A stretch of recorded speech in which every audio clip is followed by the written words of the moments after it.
You've messed with the wrong country. Your propaganda doesn't work anymore. And the Iranian people have shown their resolve. They'll see this through. This interview starts off normal and then completely flips. Before we dive into the full story, comment where you're watching from, and don't forget to like and subscribe so you don't miss the next one. Because what you're about to see is not a typical exchange. Professor Mohammed Marandi walks in, challenges every question, and turns what should have been a routine interview into a tense, back and forth moment where the reporter quickly loses control of the narrative. Let's get into it. Iran launched attacks on Israel last night, killing 2 in Tel Aviv.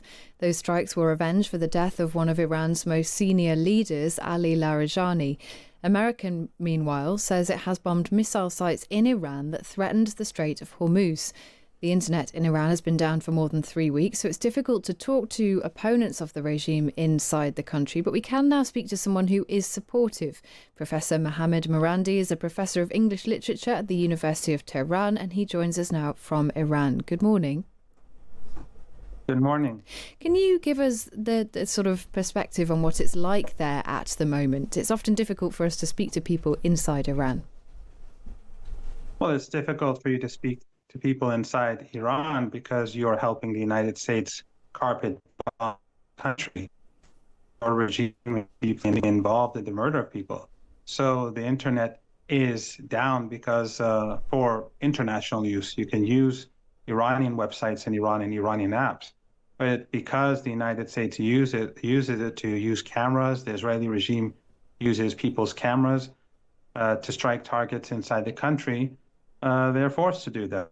And I use because it belongs to a studio in Iran. You asked me to be on your show, and I came on your show. So it's because of aggression and murder and death and destruction that your governments bring about that this is the situation. I mean, the death of Ali Larijani has been hailed by America and by Israel as a significant turning point in this conflict. What has your response been to that? Well, all you have to do is go and see what people are doing on the streets every night. There are millions of people on the streets every night in Tehran and tens of millions across the country. They rally in support of the armed forces, in support of the Constitution, in support of the leader, in support of the state. And in fact, your government, and this is something that Western media has hid from the public, obviously, because they're Epstein class controlled. But during a major rally in Tehran on Friday, where people were on the streets, they fired missiles at the people. And the woman was killed. Who fired missiles at people on the streets of Tehran? The U.S.-Israeli jets that fired missiles, they fired it at the demonstrators. You didn't even know this because your media outlets won't tell you. But they fired on people. And I tweeted this. I tweeted maybe 10 different tweets. People across the world have seen it. In the West, of course, it's because you have censorship there extensively more than the rest of the world. And you're heavily propagandized. You don't see this. But your regimes help the U.S. bomb demonstrators. Ali Larijani was responsible for the deaths of many thousands of people inside Iran who wanted to protest legitimately against the regime. Tens of thousands of people have been killed in the last couple of months. America and Israel say it was right to target him because of those deaths. Well, that's your regime propaganda, and of course you're pro-regime. Well, no, I'm asking you. I'm asking you straightforward questions, and I am asking you a question which relates to the deaths of tens of thousands of protesters. Don't be cowardly. Let me answer.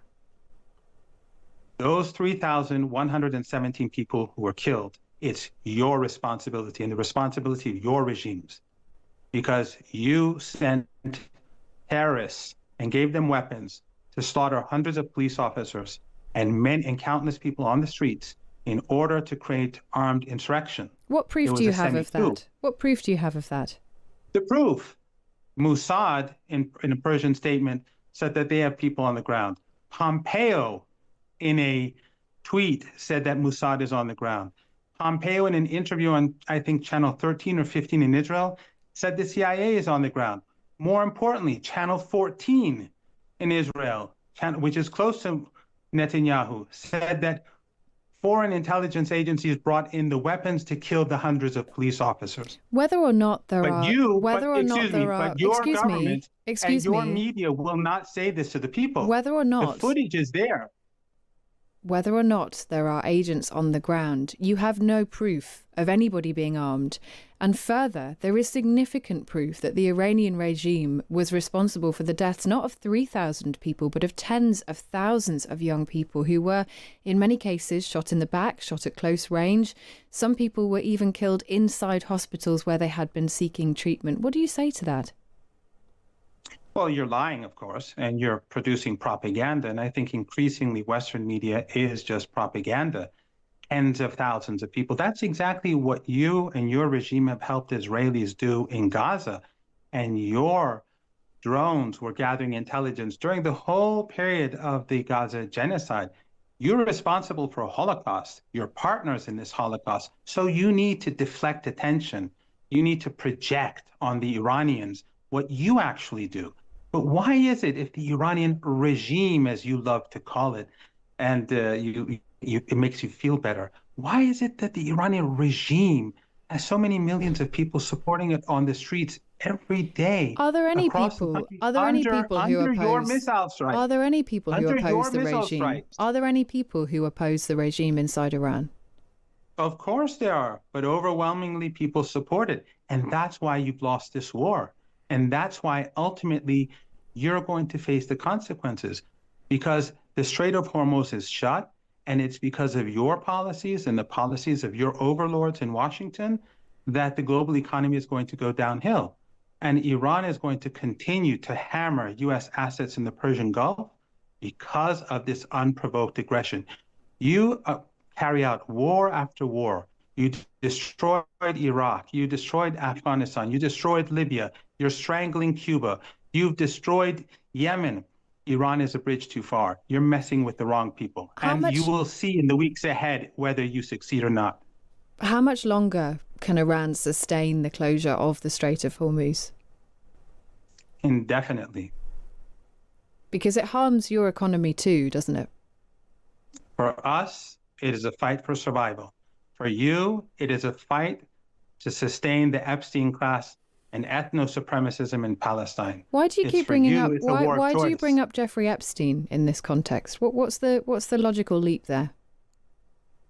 It's very clear. It's very clear what class of people are in charge in your countries. That class of people are the people who have control.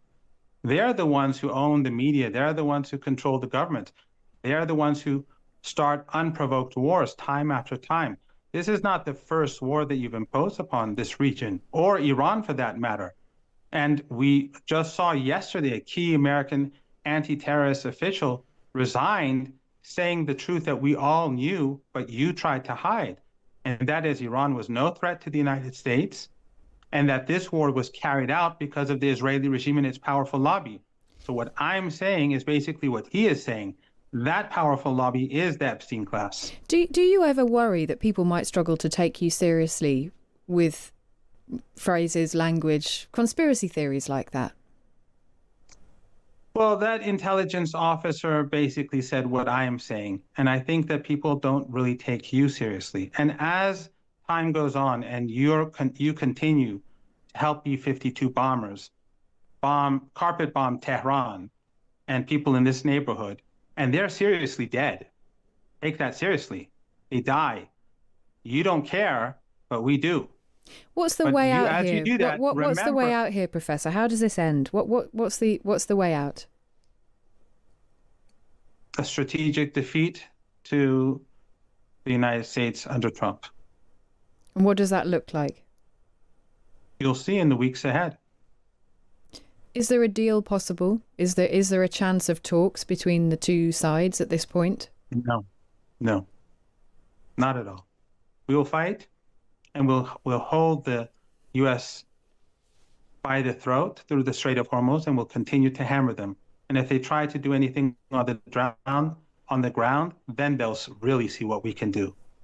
You've messed with the wrong country. Your propaganda doesn't work anymore, and the Iranian people have shown their resolve. They'll see this through.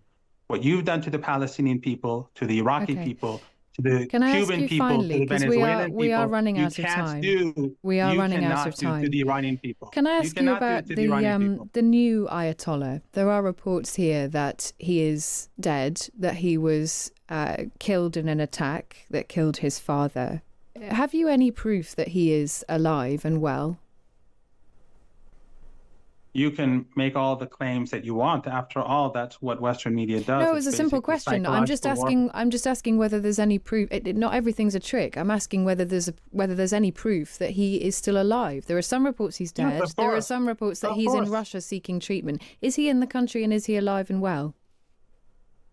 That's a ridiculous claim to say that he's in Russia seeking treatment, or he's dead in Iran, or he was killed already. That just shows that these are just your narratives.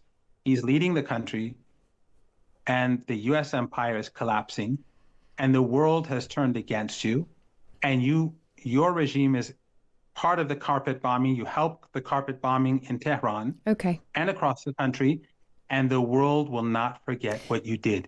And the world Professor- will not forget your propagandists either. Professor Mohammed Nor will Marandi, your Professor grandchildren. of English Literature in the University of Tehran. Many thanks for taking. And this is the part people can't ignore, because that wasn't just an interview. It was a complete clash of perspectives playing out live. What really stands out is this. The reporter did her job. She stayed composed, asked direct questions, and tried to keep the conversation on track. But she walked in with the assumption that she controlled the frame, that this would be a standard, structured exchange. And the moment that assumption got challenged, everything shifted. Marandi didn't just answer questions, he challenged the premise behind them. He pushed back on the framing itself, and in doing that, he took control of the direction. Suddenly, it wasn't a Q&A anymore. It was a confrontation.